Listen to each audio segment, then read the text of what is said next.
Malinaw ang pahiwatig natin ngayon sa buong mundo. Ang sa Pilipinas ay sa Pilipinas. Kapag tumapak ka sa Recto Bank, para ka na ring tumapak sa Recto Avenue. Wala tayong balak mangaway. Pero kailangan ding mabatid ng mundo na handa tayong ipagtanggol ang atin. Pinag-aaralan na rin po natin ang pag-angat ng kaso sa West Philippine Sea sa International Tribunal for the Law of the Sea upang masigurong sa mga susunod na pagkakataon ay hinahon at pagtitimpi ang mag-ahari tuwing may alitan sa teritoryo. Kaya nga sabi ko, why are you so sparing? Gusto ninyo, gawain na lang ninyo kaming province, Fujian, pati Philippine province of China. Di wala tayong problema. A few moments later. Probinsya na pala ng China ang Pilipinas.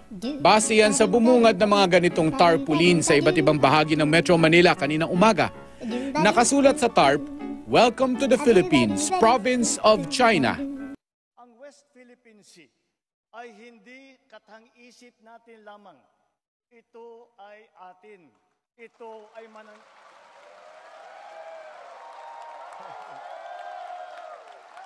At ito ay mananatiling atin hanggat nag-aalab ang diwa ng ating minamahal na bansang Pilipinas.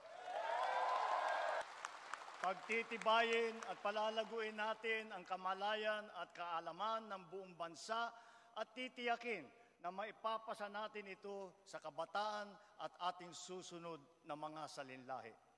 Laws on our maritime zones and archipelagic sea lanes make sure that this intergenerational mandate, this duty, will firmly take root in the hearts and minds of all our people. Sa buong sandatang lakas, sa Coast Guard, sa ating mga mangingisda sa West Philippine Sea. Tagapin po ninyo ang taus-pusong pasasalamat ng buong bansa dahil sa inyong ginagawang pagmamatyag at sakripisyo.